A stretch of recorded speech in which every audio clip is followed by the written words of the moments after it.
Entonces vayamos a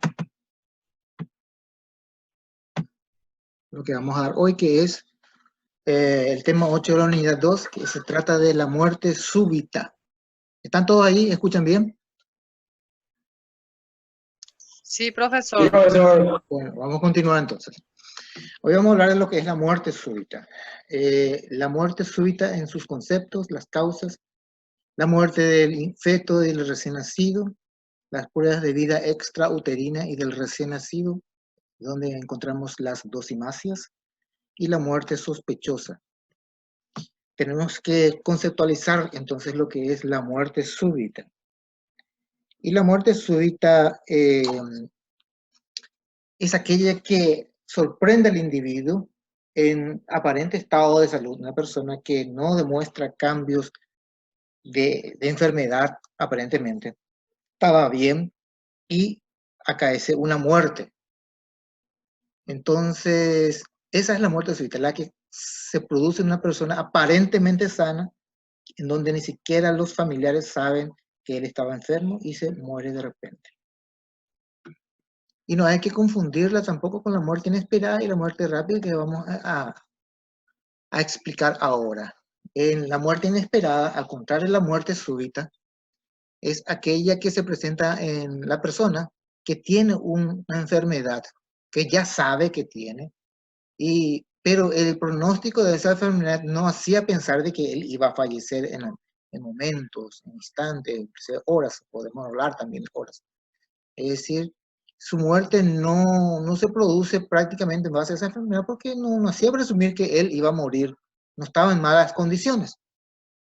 Por ejemplo, podemos hablar de una persona que tiene un cáncer, una mujer que tiene un cáncer mamario, que tiene sus metástasis, ya se había operado y estaba bien, no estaba descompensada para nada. Y viene a caer muerta en una muerte que no estaba siendo esperada, ¿verdad? En cuanto a la muerte rápida, se produce también en poco tiempo después de instalada la noxa, el evento que hace aparecer esa muerte, que es la causa de esa muerte, ¿verdad? Normalmente es traumática. Se observan los accidentes de tránsito o en caso de suicidas. Ahí no importa que sepa que tenga enfermedad o que no lo tenga en todo caso, sino la magnitud de la noxa es bien evidente que normalmente es traumática. En el otro caso, no se sabe bien la causa, pero sí tenía ya datos de enfermedad en el caso de muerte inesperada. Pero ninguna de ellas es como la muerte súbita en donde el, la persona está en estado aparente de buena salud y muere, fallece. Tenemos dos tipos de muerte súbita, de acuerdo a que se trate de un adulto o de un infante. En el caso del infante se denomina síndrome de muerte súbita del lactante o MSI, muerte súbita del infante. Y en el caso del adulto, muerte súbita del adulto.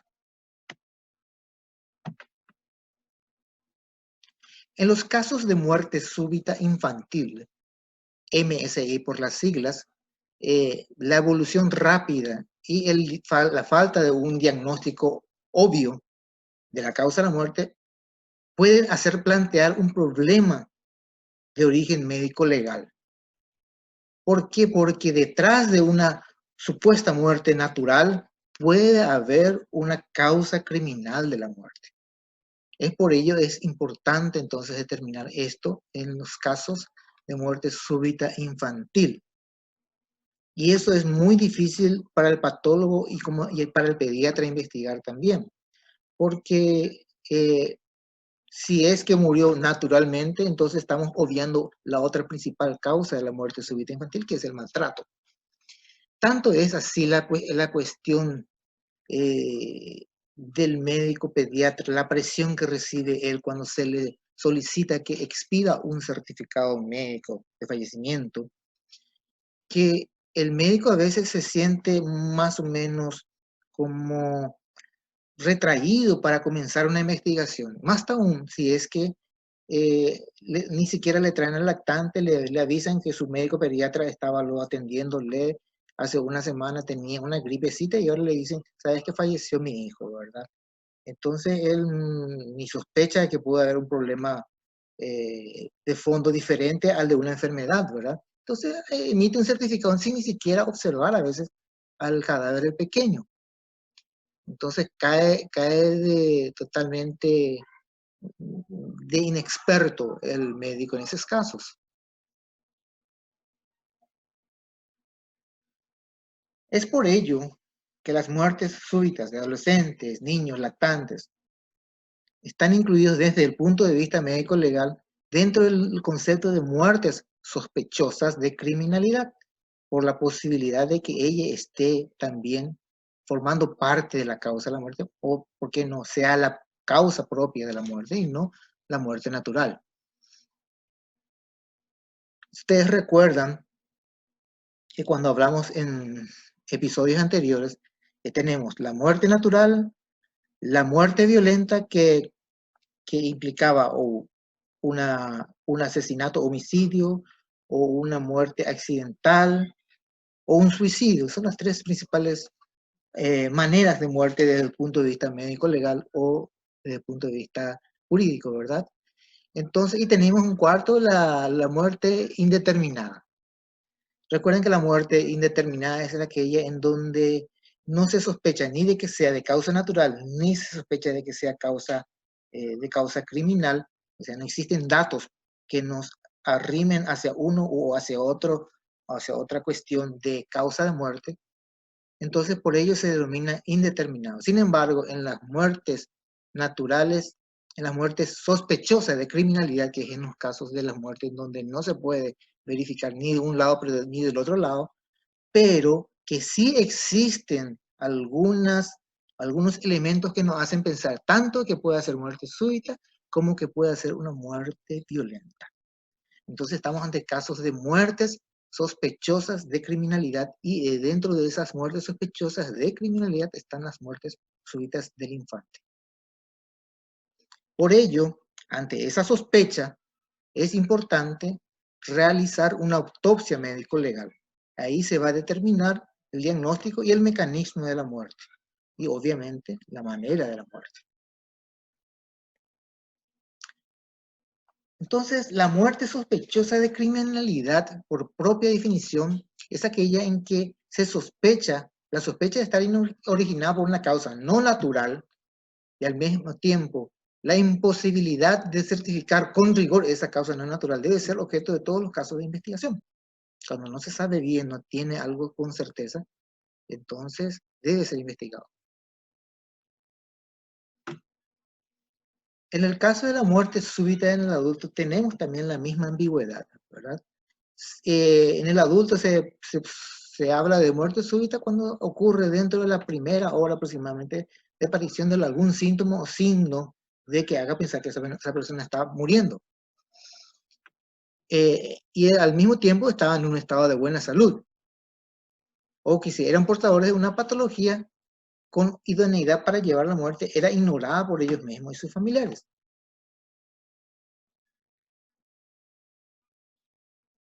Por entonces, la muerte súbita lleva implícita la suposición a priori de que hay una causa natural. Lo primero que uno piensa es que fue por causa natural. Pero mientras hay otros caracteres que hacen que una muerte sea catalogada como inesperada o rápida también. Volvemos a insistir.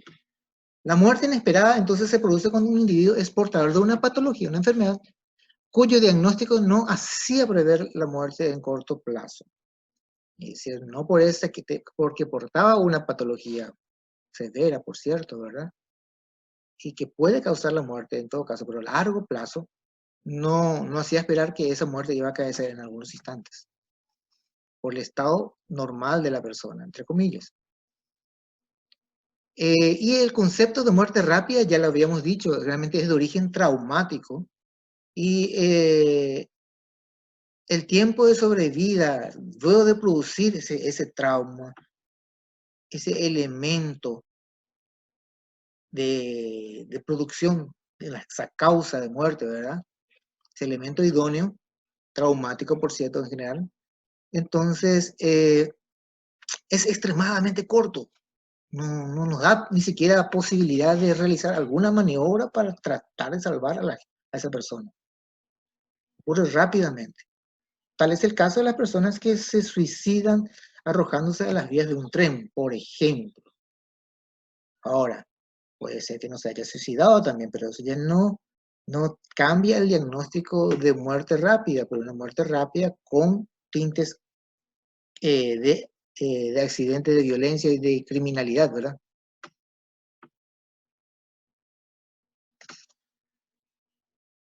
Vamos a hablar ahora de las causas de muerte súbita en el infante, por sus siglas MSI. Y podemos tener 4 posibilidades. La primera es que en los hallazgos de la autopsia no se encuentre nada que nos haga pensar en alguna posibilidad de muerte o de causa. En realidad no existe una causa que pueda ligar la muerte de ese infante. Entonces no hay ninguna anomalía patológica. Entonces hablamos de una muerte súbita del infante genuina. Pero si en el hallazgo de la autopsia se encuentran algunos datos, pero estas no explican la muerte. Puede tener alguna malformación, pero no explica por qué, como causa, no se explica como causa de muerte. No, no hay un nexo realmente que junte esa anomalía con la causa de la muerte. Esa es la segunda posibilidad. Tercera posibilidad. Hay un hallazgo que puede ser causa de la muerte también, pero los datos que se hallan no parecen suficientes y no pueden haber, no hay un nexo así directo y inequívoco de que ese hallazgo haya sido la causa de la muerte. No es suficiente ese hallazgo. Hay algo más que no encuadra. Y por fin tenemos la última fase, la última modalidad en que la muerte súbita del infante en la autopsia se encuentre una clara causa de la muerte y en que haya un nexo de causalidad y entonces explique la muerte de ese infante.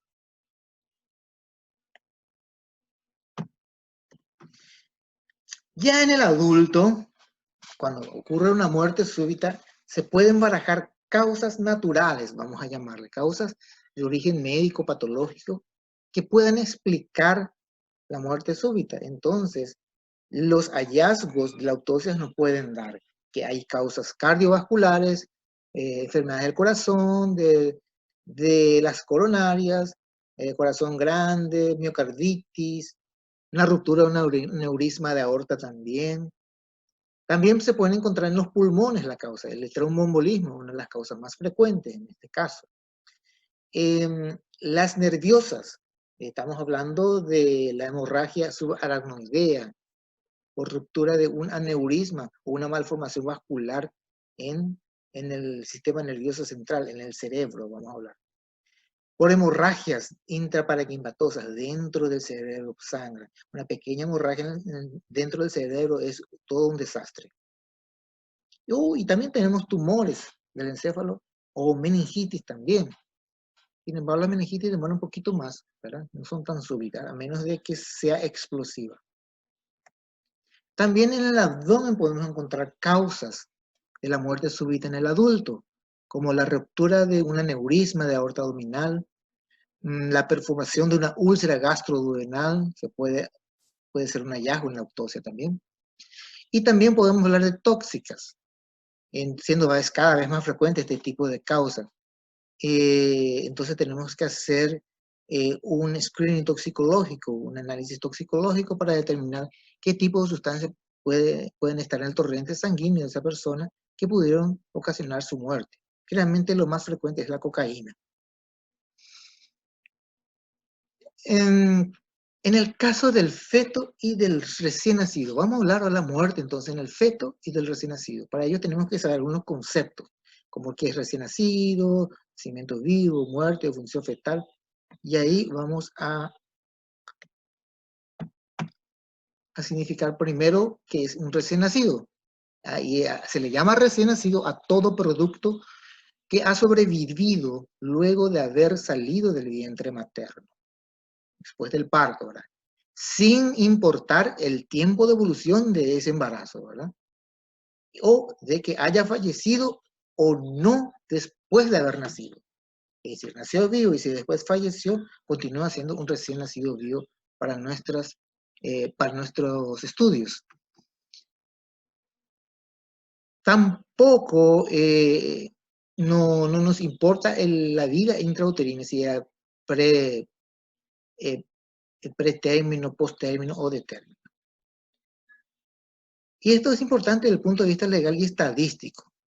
Este desenlace, ese parto, el final del embarazo, si detrás de ese final de embarazo se obtiene un producto vivo, entonces se computa ese nacimiento como un nacimiento vivo, a pesar de que haya muerto después. El término recién nacido de término, vale la redundancia, se le denomina aquel producto vivo, aquel bebé que ha permanecido en el vientre materno un tiempo suficiente para poder alcanzar una madurez fetal que le permita sobrevivir fuera del útero. Ese periodo normalmente oscila entre 37 y 42 semanas. Sin embargo, algunos obstetras lo encuadran dentro del 38 y 41 semanas. Para nuestros fines vamos a conceptualizar como 37 y 42 semanas. Antes de ese momento, antes de las 37 semanas, podemos hablar si nació el bebé, tenemos hablando de un recién nacido de pretérmino, antes de haber conseguido la madurez. Pero después de haber conseguido la madurez, y si pasa un buen tiempo después, estamos hablando de un recién nacido posttérmino.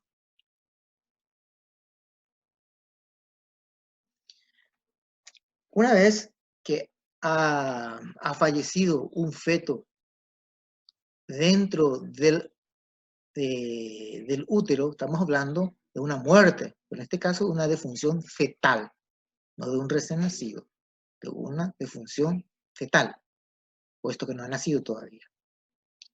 Independientemente de la duración del embarazo, entonces es una muerte fetal.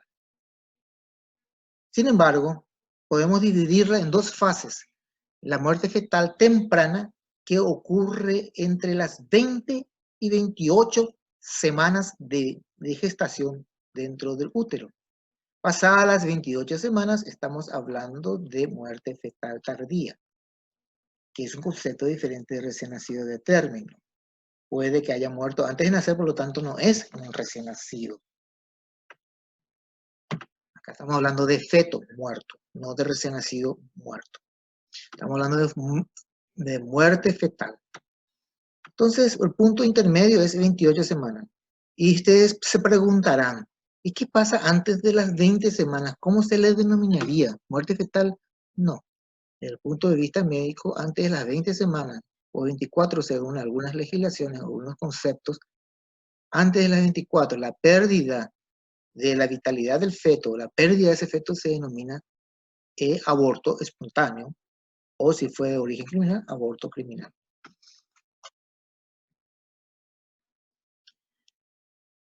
Bueno, una vez que haya nacido la criatura, estamos hablando de un recién nacido vivo, recuerden ese concepto, ¿verdad? Recién nacido vivo, que puede ser de término, de pretérmino o puede ser también posttérmino.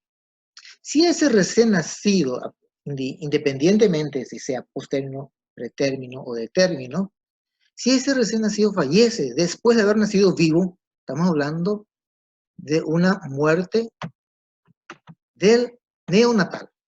Neo significa nuevo, natal, nacimiento, de un recién nacido, ¿verdad? Muerte neonatal y puede ser que acontezca dentro de los primeros 7 días, en cuyo caso se denomina muerte neonatal precoz. Pasados los 7 días y hasta los 28 días, inclusive, lo denominamos muerte neonatal tardía.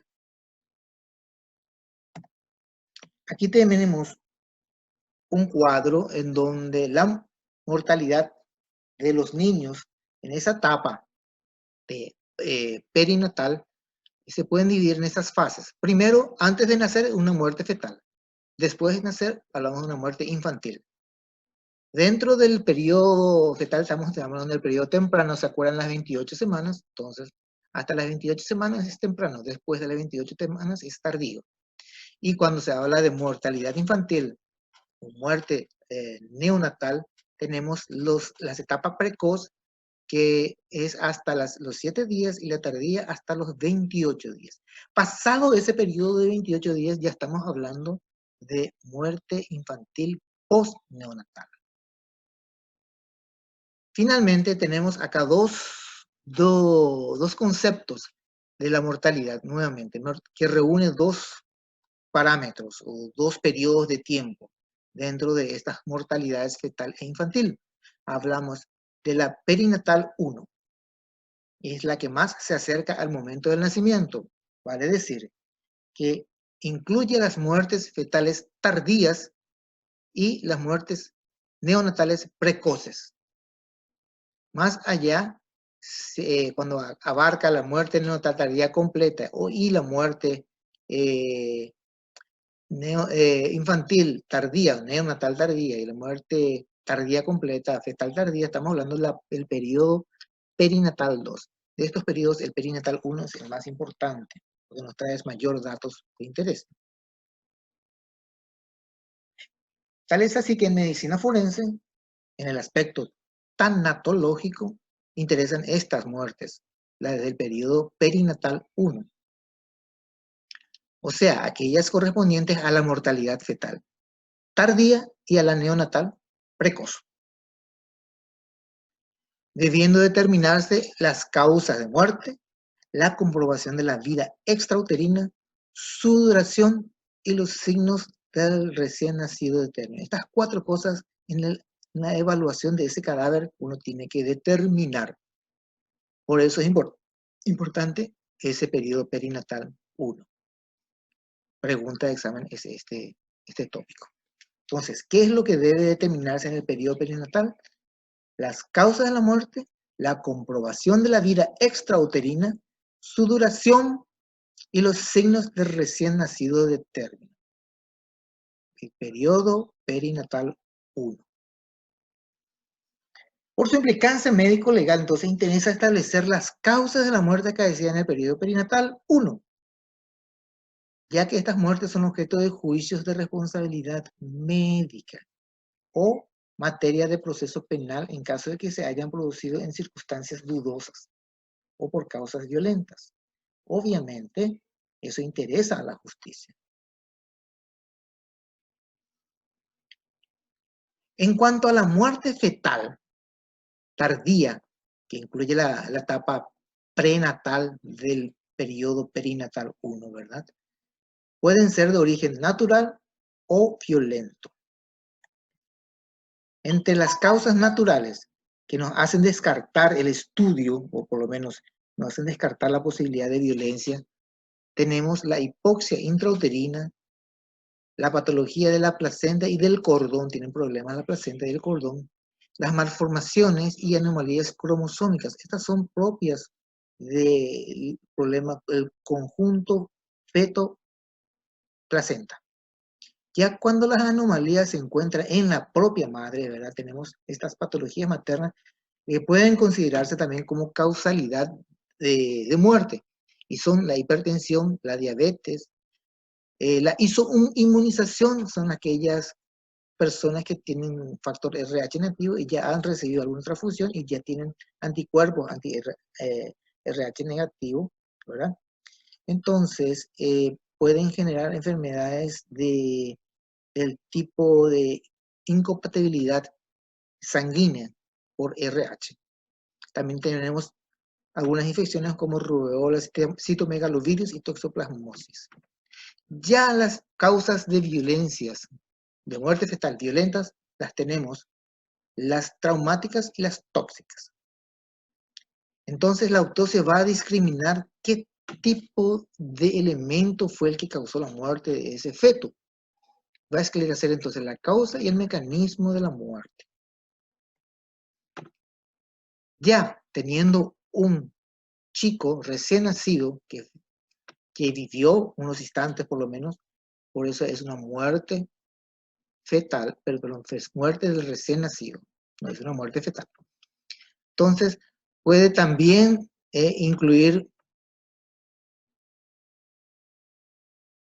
pueden también incluir causas naturales y violentas.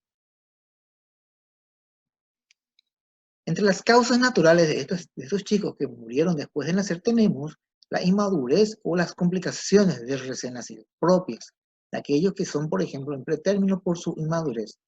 Ahí tenemos la membrana hialina con problemas pulmonares de respiración, también la displasia broncopulmonar, otro problema pulmonar para respirar, las hemorragias intracraneales, las enterocolitis necrotizantes, las hemorragias pulmonares. Tenemos también anomalías congénitas, infecciones, hipoxia perinatal, aspiración del líquido amniótico y meconio. Entonces, cuando el feto al nacer aspira todo eso.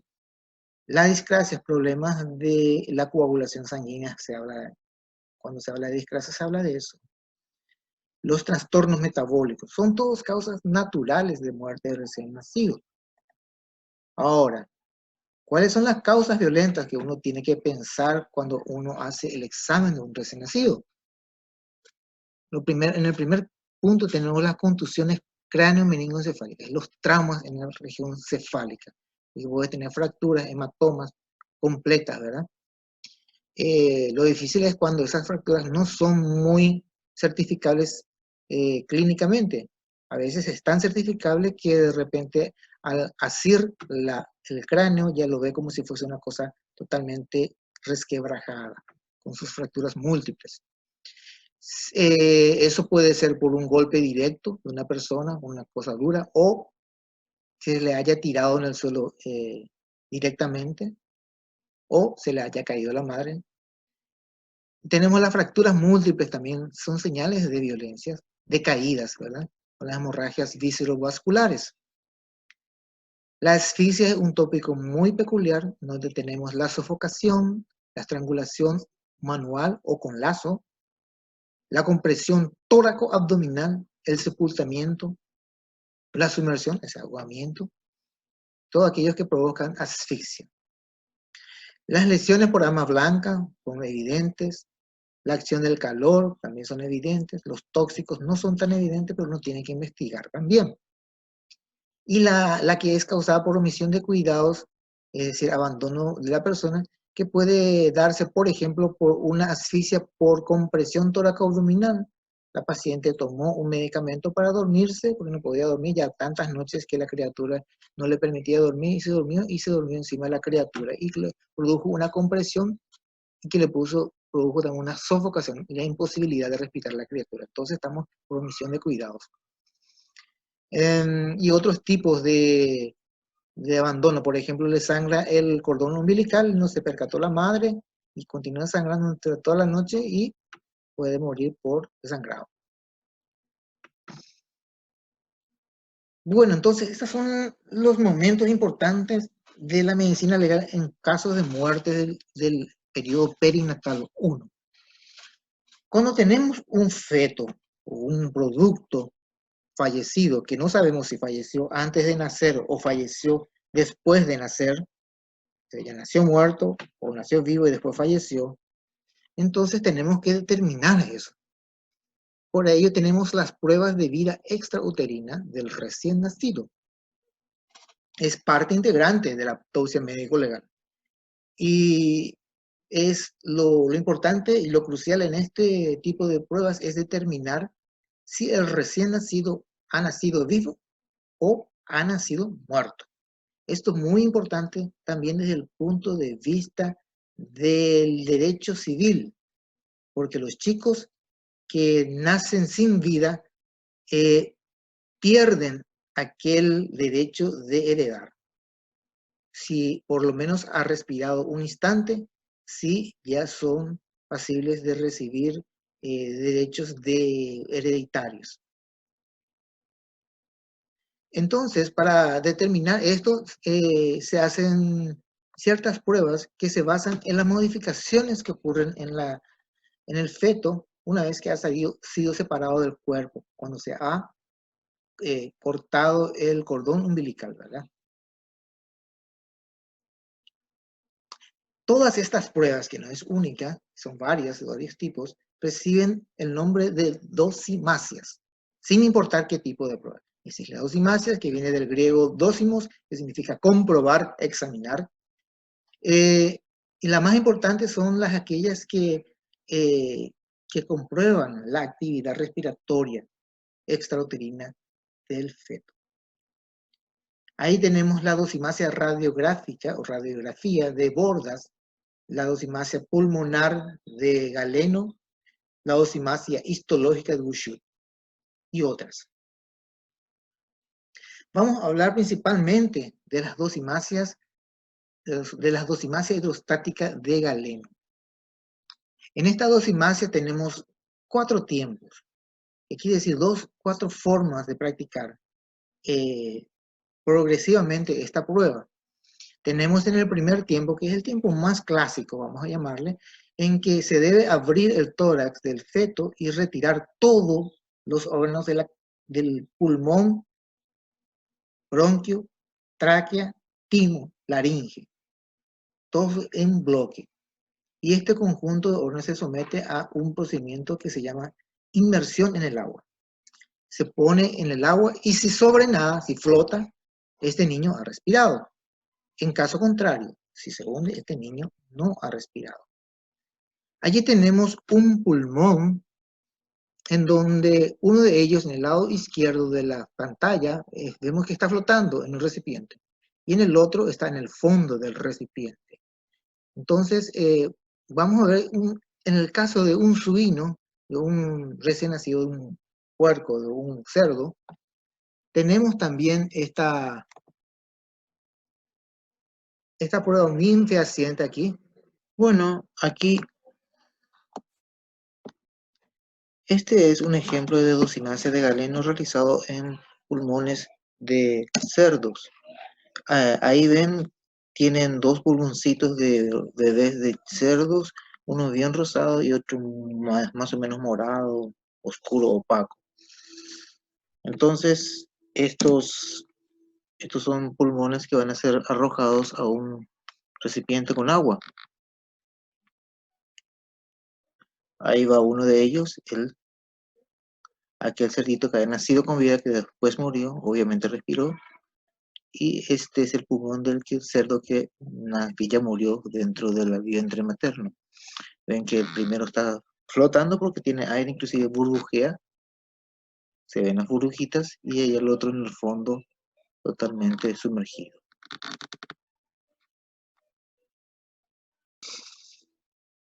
Vamos a hablar de las dosimasias hidrostáticas de Galeno en relación al tercer tiempo.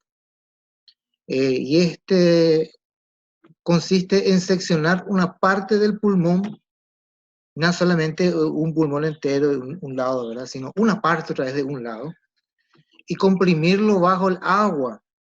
Si deja escapar burbuja, entonces, o se forma una espuma fina de color rosado, en la superficie del agua, este niño ha respirado. Si no se forma, el niño no ha respirado. Llama la atención en este tercer tiempo que no se está provocando o el hundimiento o el flotamiento, no se está inspeccionando esa parte del pulmón, sino la formación de burbujas. En el tercer tiempo es la formación de burbujas. Entonces, no se trata entonces de que o se hunda o no se hunda. Ya en el cuarto tiempo, nuevamente ese efecto, ese fenómeno se busca saber si se hunde o no se hunde, pero ya se realiza un corte también, un pedazo de pulmón, y después echarlo al agua, pero primeramente estrujarlo fuertemente. Se le estruja, ¿verdad? Y si es que sobre nada, el niño ha respirado, y si no, no ha respirado. Tenemos entonces las 4 fases o etapas o formas de la dosimasia de Galeno, y en suma la interpretación de todas estas etapas es de la siguiente. Cuando flota, en el primero, segundo y cuarto tiempos, o cuando desprende burbujas pequeñas, uniformes, en el tercer tiempo, significa que la prueba es positiva. o sea que el feto ha respirado. Si sucede lo contrario, si en cambio se hunde o no hay desprendimiento de burbujas, esto indica que la prueba es negativa, o sea que el feto no ha respirado. Concluyendo, tenemos también otras dosimacias, dos vamos a hablar así rápidamente. Estamos hablando de la dosimacia radiográfica de bordas. Eso consiste en la realización de una radiografía del feto.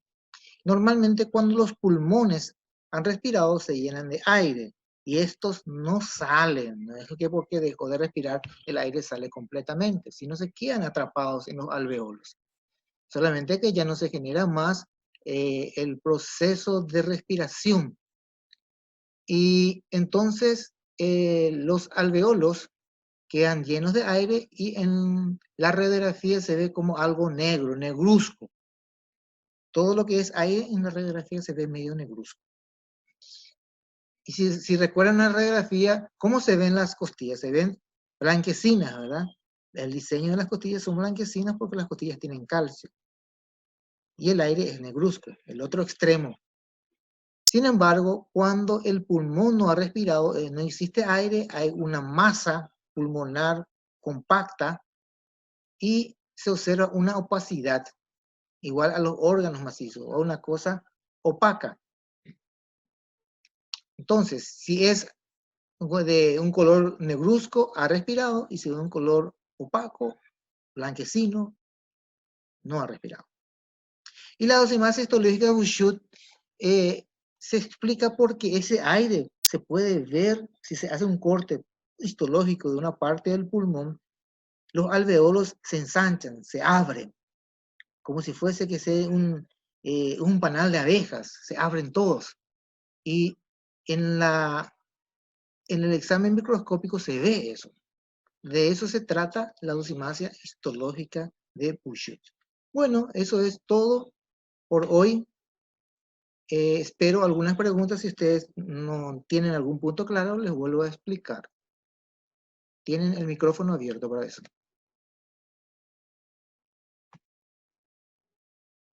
Profesor, Sí. actualmente se aplica, ¿cuál de estos se aplica en el campo? No sé tu pregunta, no entendí. Y de la dosimacia, ¿cuál de La de Galeno. los La de se Galeno. aplica en la... La de Galeno. Mira, la de Galeno. En caso de exista alguna duda, y de todos modos, cuando se hace una autopsia, se toman también muestras de todos los órganos, entre ellos el pulmón, también se puede hacer la parte histológica. Pero normalmente es la de Galeno la que se usa. Gracias, profesor. Sería más efectivo en ese... La histológica se hace nomás luego. Pero ante la duda ya se hace con la de Galeno y la histológica puede corroborar también.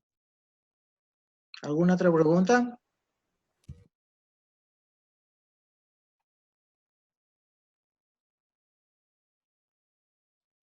¿Nadie más?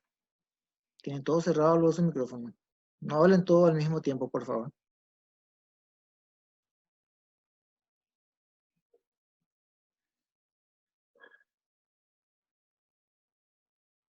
Bueno.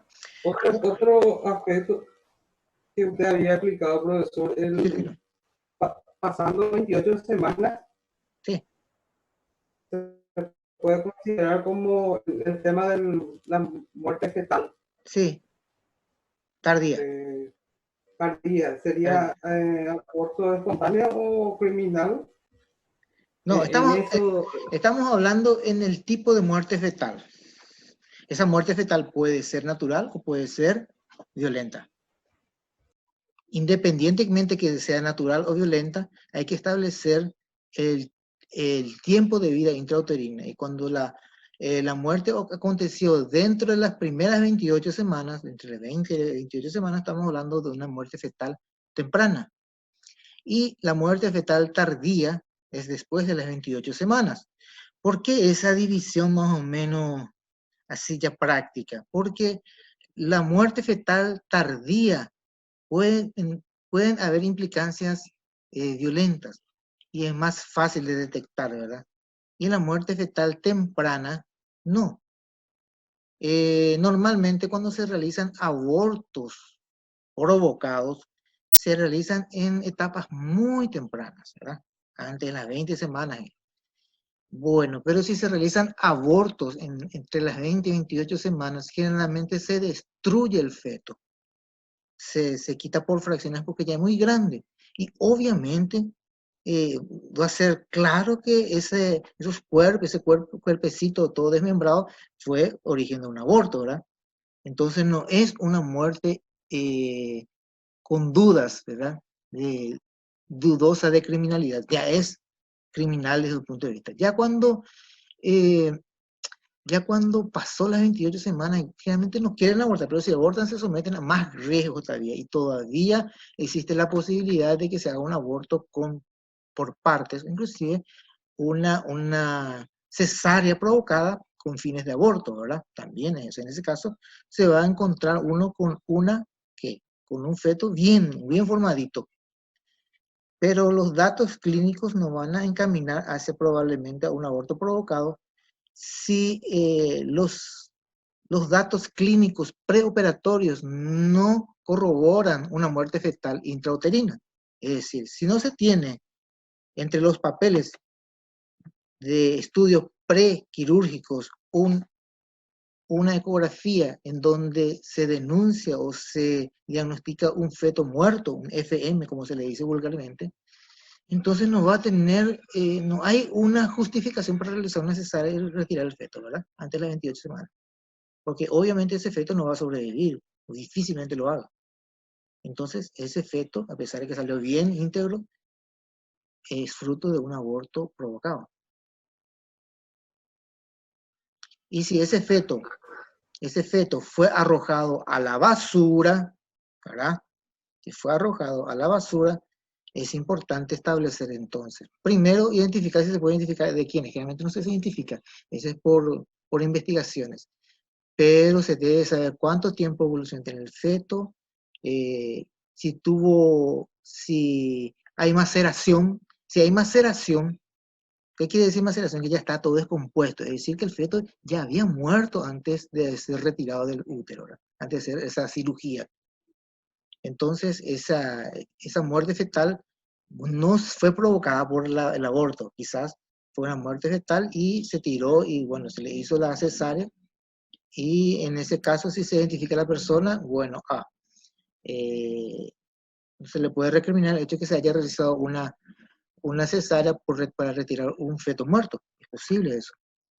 Pero lo que no está bien es las condiciones en que fueron realizados y cómo cómo fue tirado el feto. No se puede tirar un feto en la vía pública. Eso sí puede ser sospechable de criminalidad. ¿Alguna otra cosa? Entonces entiende por qué el periodo perinatal 1 es el más importante, ¿verdad? Porque es donde más concurren algunos casos de posibles de criminalidad.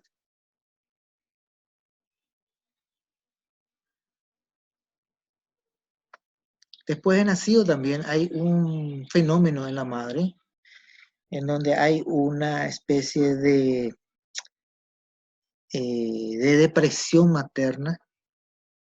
Se la explica de esa manera, en donde la madre tiene un impulso y mata a su bebé. A eso se le llama infanticidio.